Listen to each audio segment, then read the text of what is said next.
Everyone, कैसे हैं आप सब। आज क्या पढ़ने वाले हैं? आज पढ़ने वाले हैं कि आप कैसे योस्ट एसईओ प्लगइन को सेटअप करेंगे। बहुत सारे एसईओ के प्लगइन अवेलेबल हैं मार्केट में और बहुत सारे लोग डिफरेंट प्लगइन्स को यूज भी करते हैं। बहुत सारे लोगों का ट्रस्ट योस्ट के साथ नहीं है, लेकिन फिर भी मैं आज आपको योस्ट पढ़ाने वाला हूँ और बहुत सारी चीजों को मैं आपको डीप में बताने वाला हूँ कि लोग क्यों ट्रस्ट नहीं कर रहे हैं और क्यों आपको ट्रस्ट करना चाहिए। साथ ही साथ और कौन से ऑल्टरनेटिव्स हैं मैं उनके बारे में भी आपको बताऊंगा, ताकि आप अपने हिसाब से खुद डिसाइड कर सकें किस तरह के एसईओ प्लगइन्स को आप यूज करना चाहेंगे। राइट। सो आज का वीडियो शुरू करते हैं और जानते हैं कि कैसे योस्ट एसईओ को आप यूज करेंगे, इंस्टॉल करेंगे और कौन सी इंपॉर्टेंट सेटिंग्स हैं जिनको आपको ध्यान देना चाहिए।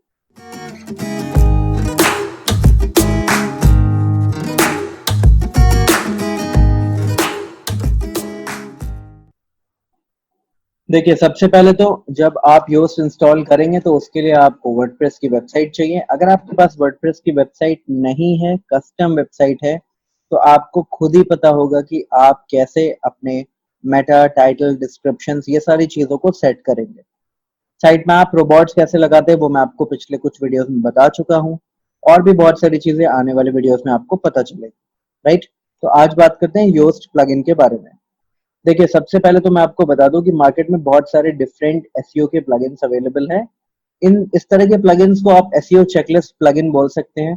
चेकलिस्ट क्यों बोल रहा हूं मैं? क्योंकि एसईओ की कुछ चीजें होती हैं जो आपको ऑलमोस्ट हर वेबसाइट पे करनी होती हैं।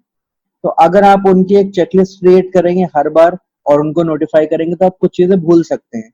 ये प्लगइन्स आपको उन चीजों को भूलने नहीं देते हैं, आपको हेल्प करते हैं कि आप उनको ऑप्टिमाइज करते हुए चलें। राइट। और कौन से प्लगइन्स अवेलेबल हैं? आप चाहें तो रैंक मैथ यूज कर सकते हैं। रैंक मैथ बहुत ही पॉपुलर प्लगइन है। कुछ चीजें और अच्छी भी हैं, लेकिन अभी रिसेंटली आज एक दो दिन के अंदर में ही मुझे बहुत सारे न्यूज मिली हैं जिसमें रैंक मैथ के प्लगइन को इंस्टॉल करते ही बहुत सारी वेबसाइट्स हैक हुई हैं।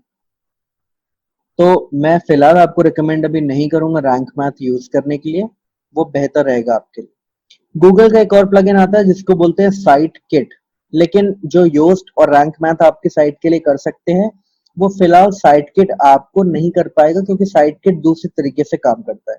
तो गूगल का जो साइट किट है वो बहुत अच्छा प्लगइन है, आप अगर यूज करेंगे तो आपको मजा आएगी, लेकिन वो रिप्लेसमेंट नहीं है योस्ट या फिर रैंक मैथ का। राइट। तो योस्ट क्यों? योस्ट में भी ये इशू हो चुका है एक बार, जब योस्ट में एक बग की वजह से बहुत सारी वेबसाइट्स को गूगल की पेनल्टी लगी थी और उनका ट्रैफिक डिक्लाइन होकर जीरो हो गया था पिछले करीब करीब 3 से 4 महीनों के लिए। तो ये बहुत ही बड़ा एक इशू था, लेकिन जैसे ही योस्ट की टीम को पता चला उन्होंने रेक्टिफाई करा और बाद में उन्होंने इसके लिए चेंजेस करके फटाफट नया रिलीज किया बग अपडेट। राइट। तो वो उन्होंने काम किया, गलती सबसे होती है, एक गलती उनसे भी हुई और उन्होंने उसे रेक्टिफाई भी किया। राइट। तो यहाँ पर मैं कहीं से भी एसईओ प्लगइन की बात करें तो योस्ट को नेगेटिव नहीं मान सकता। और योस्ट में बहुत सारी ऐसी चीजें हैं जो आपको बेनिफिशियल लगेंगी। कुछ चीजें जो योस्ट की पेड है वो आपको रैंक मैथ में मिल जाएंगी, लेकिन करेंटली आपकी वेबसाइट की अगर सिक्योरिटी की बात हो और आपका कोई प्लगइन वनरेबिलिटी क्रिएट कर रहा है तो मेरा आपको रिकमेंडेशन है फिलहाल उसे यूज मत करिएगा, अनलेस कोई नया फीचर अपडेट आए और वो वनरेबिलिटी को सॉर्ट आउट कर दिया जाए, सॉल्व कर दिया जाए। राइट। तो आज सर्च इंजन की अगर हम बात कर रहे हैं तो यहाँ पर एसईओ प्लगइन्स का होना जरूरी है वर्डप्रेस वेबसाइट पे। क्या होता है एसईओ प्लगइन वर्डप्रेस वेबसाइट का योस्ट, मैं आपको अब बताता हूँ।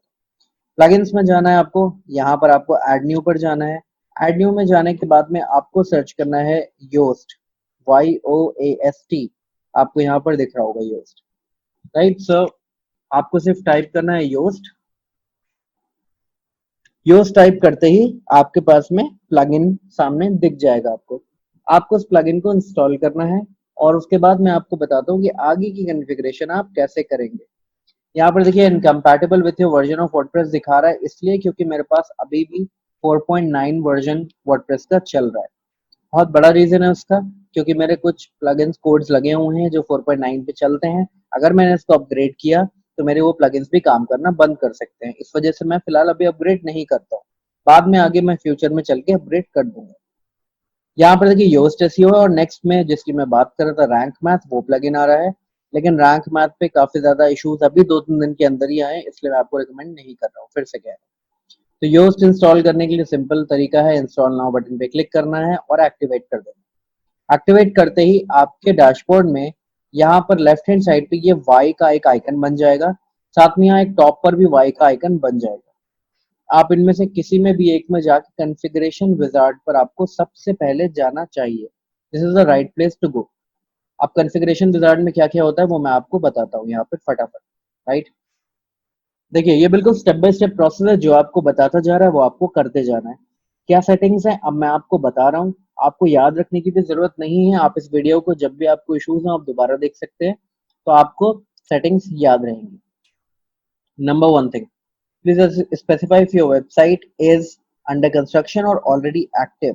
आपकी साइट अगर आप नई नई बना रहे हैं, कुछ पेजेस बने कुछ नहीं बने हैं, तो भी मेरा आपको रिकमेंडेशन है कि आप अपनी साइट को ऑप्शन ए मतलब लाइव है साइट ये भी बताइएगा, ठीक है, और ये इंडेक्स होने के लायक है। तो आप ऑप्शन ए ही चूज करिए और कोशिश करिए आपकी साइट जल्दी से जल्दी खत्म करने की बनाकर।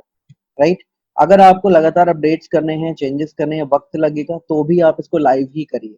लाइव में इसको चेंजेस अपडेट्स करिए, इससे आपकी फ्रीक्वेंसी भी बढ़ेगी अपडेट्स की और गूगल की क्रॉलिंग का रेशियो भी बढ़ेगा। तो ये दोनों केस में ही बेनिफिशियल है आपके लिए। बहुत ज्यादा चेंजेस करके लगातार अपडेट मत करते रहिएगा, एक लिमिट में काम करिए। गूगल में कोई भी चीज सस्पिशियस नहीं फील होनी चाहिए, वरना आपकी वेबसाइट को पेनल्टी लगने में वक्त नहीं लगता है। यहाँ आपसे पूछा जा रहा है what does the site this one represents.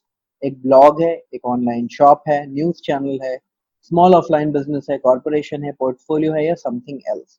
जो भी आपको बेस्ट सूटेबल लगता है आप उसको चूज कर लीजिएगा और नेक्स्ट कर दीजिएगा। मेरी वेबसाइट एक ब्लॉग है और ब्लॉग मैंने सेलेक्ट कर लिया है।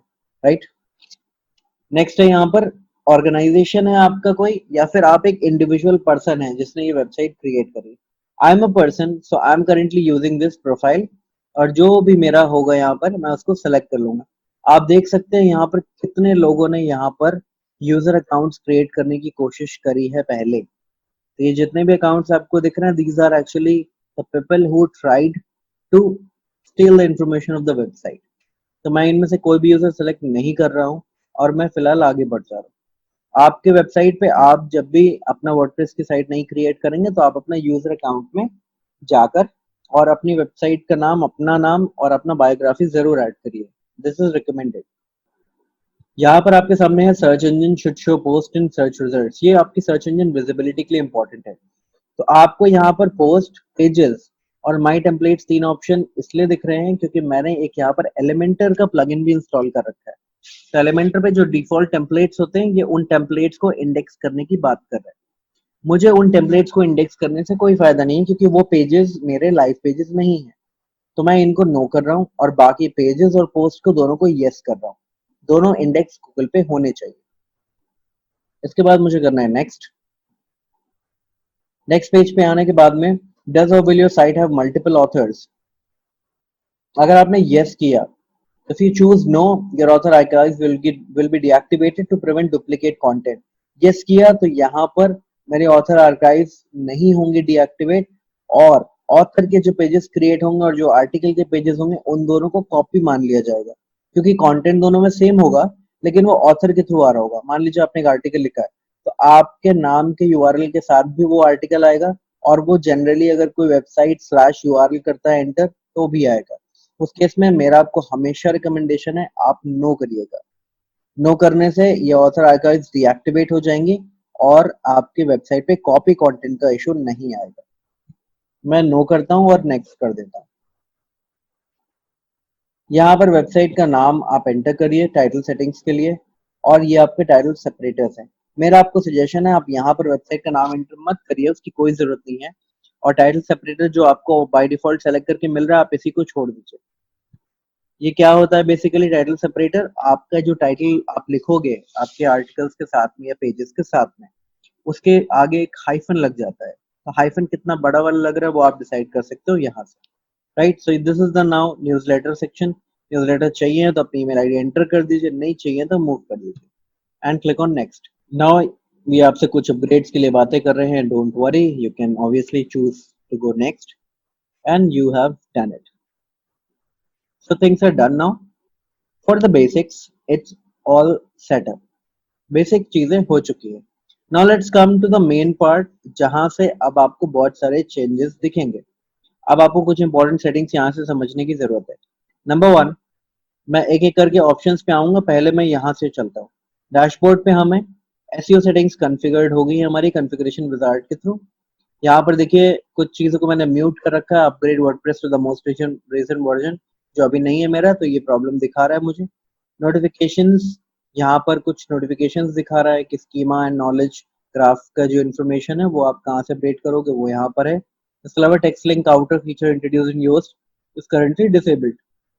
टेक्स्ट लिंक की आपकी मर्जी है, आप अगर इसको इनेबल करोगे तो आपको या तो कभी कभी ऑटोमेटिकली इनेबल हो जाता है, या कभी कभी आपको एक अपने डेटाबेस में जाकर टेबल की नई फील्ड क्रिएट करनी पड़ेगी, which is a technical process. Unless you don't understand this, do not try to do it, वरना आपकी पूरी पूरी साइट चलती हुई बंद हो जाएगी.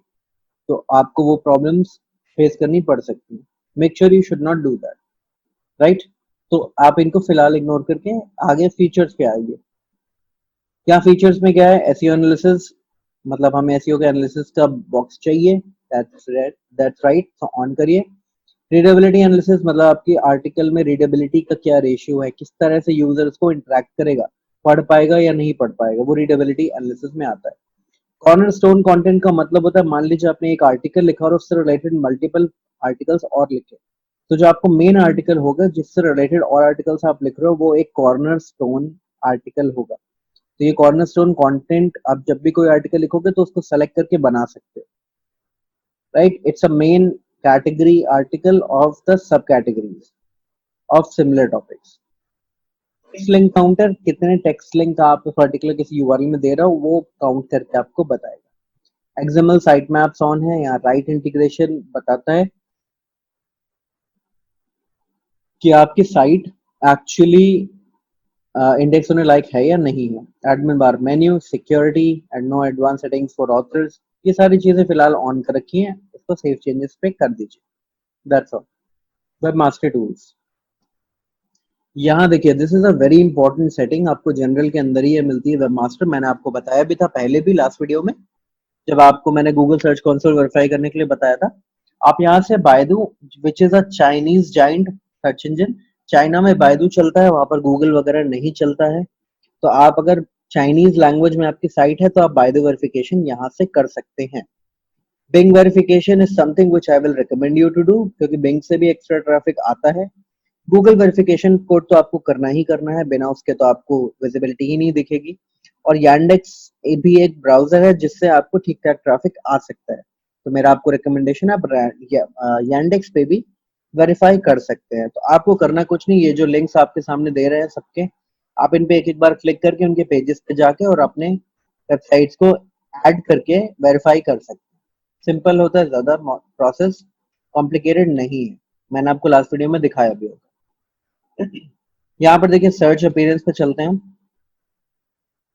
एक एक करके सारी सेटिंग समझते चलते हैं ताकि बिल्कुल भी कंफ्यूजन ना हो.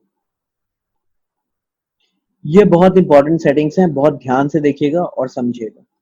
सबसे पहले टाइटल सेपरेटर, बेसिक जो सिलेक्टेड है उसको रहने दीजिए. Do not make any changes. Knowledge graph and schema dot org data, अगर आपको स्कीमा का प्लगइन यूज करें तो आप इस जगह पे कोई इंफॉर्मेशन फिल मत करिए, वरना दोनों जगह से डेटा फेच होके पब्लिश होगा और ये एक इशू क्रिएट करेगा आपकी वेबसाइट पर. तो आप इस चीज को मत करिएगा.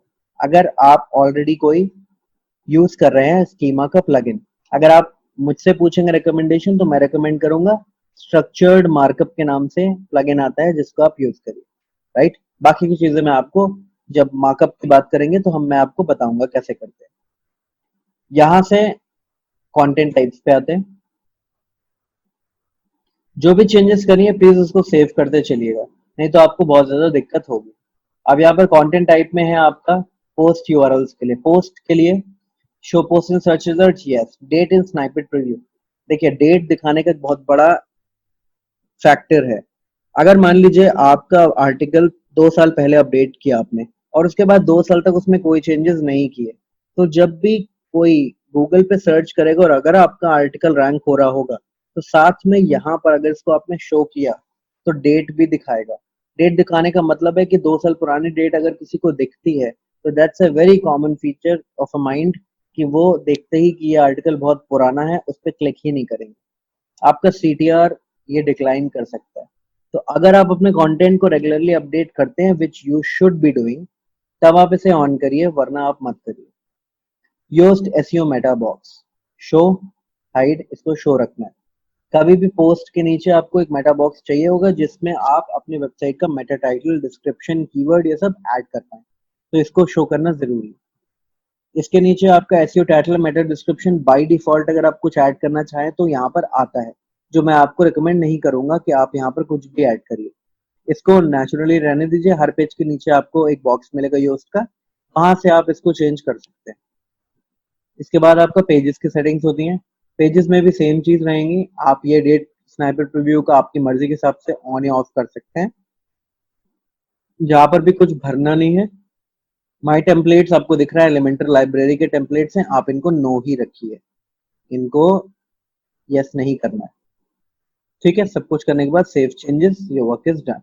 इसके बाद आते हैं मीडिया सेक्शन में। जिस इशू की मैं आपको बात कर रहा था मीडिया के बारे में, वो इशू यही था। यहाँ पर ऑप्शन होता है redirect attachment URLs to the attachment itself. मान लीजिए गूगल पे आपने कोई इमेज सर्च करी और वहां पर आपकी इमेज दिख रही है। अगर यूजर्स पे क्लिक करेगा तो ऑटोमेटिकली वो आपकी वेबसाइट के उस आर्टिकल पे आ जाएगा जहां पर वो इमेज होस्टेड है। लेकिन पहले जो योस्ट ने इशू क्रिएट किया था, उसकी वजह से क्या हो रहा था कि ये अटैचमेंट था वो बाय डिफॉल्ट नो हो गया था। तो मतलब जो इमेज के थ्रू ट्रैफिक आ रहा था वो बाय डिफॉल्ट आपका 404 एरर पेज पे जा रहा था। इस वजह से और भी इश्यूज क्रिएट हुए और डुप्लीकेसी का भी प्रॉब्लम क्रिएट होने लग गया था। आप और इसी वजह से बहुत सारी वेबसाइट को पेनल्टी भी पड़ी थी। तो आप इसको प्लीज यस पे रखिए। Yes is the real original important settings, तो आप इसको यस पर ही रखिएगा। आगे चलते हैं, टैक्सोनॉमीज बहुत जरूरी है। अलग अलग वेबसाइट्स में आप अलग अलग तरीके से इनको यूज करेंगे। कैसे?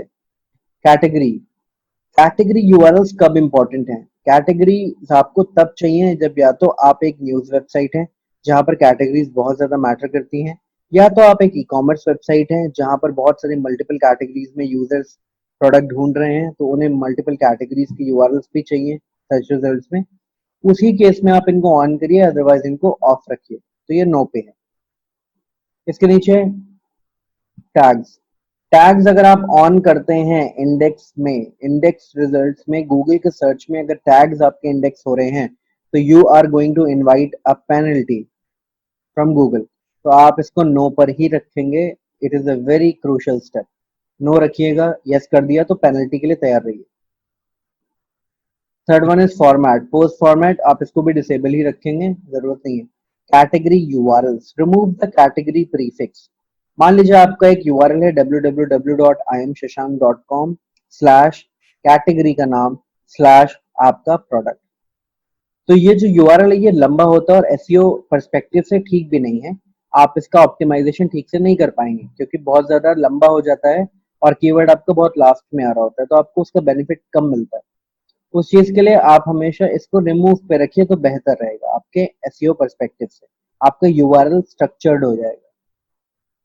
ठीक है, उसके बाद आप आ रहे हैं आर्काइव्स पे। आर्काइव्स को मैं मोस्टली डिसेबल्ड ही रखता हूँ क्योंकि आर्काइव्स का जो कंटेंट है वो आप वैसे भी लोगों को नहीं दिखाना चाहते हो, तभी वो आर्काइव्स में पड़ा हुआ है। ब्रेड क्रम्स बहुत इंपॉर्टेंट है। क्यों इंपॉर्टेंट है मैं आपको बताता हूँ। क्योंकि जो ब्रेड क्रम्स होते हैं वो बेसिकली आपकी वेबसाइट का स्टेप बाय स्टेप प्रोसेस होता है।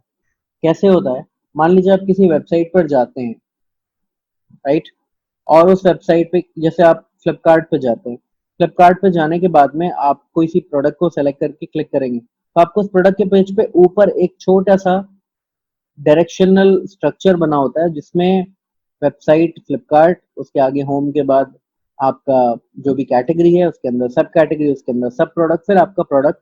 इस तरह से एरो वाला स्ट्रक्चर एक क्रिएटेड होता है। उससे क्या फायदा होता है? उससे मान लीजिए आप कोई रेड शर्ट देख रहे हैं, आपको वो पसंद नहीं आ रही, तो आप पीछे शर्ट वाली कैटेगरी में आके और दूसरी शर्ट्स को देख सकते हैं। बट अगर ये ब्रेड क्रम्स ऑन नहीं है तो वो शर्ट वाली कैटेगरीज नहीं दिखेगी। अभी के डेट में गूगल के सारे सर्च रिजल्ट ब्रेडक्रम्ब के ही फॉर्मेट में आते हैं, तो आप इसको इनेबल या डिसेबल अपने हिसाब से कर सकते हैं अपनी साइट की जरूरतों को समझते हुए। How to insert breadcrumbs in your theme, आप यहाँ पे नॉलेज ग्राफ का इनका जो नॉलेज बेस का आर्टिकल आप इसको देख सकते हैं। सेव करिए changes, your work is done. RSS feed is an old concept, तो मैं अब नहीं करता हूँ। अगर आप करना चाहें तो अपनी वेबसाइट के आरएसएस फीड को आप जनरेट कर सकते हैं।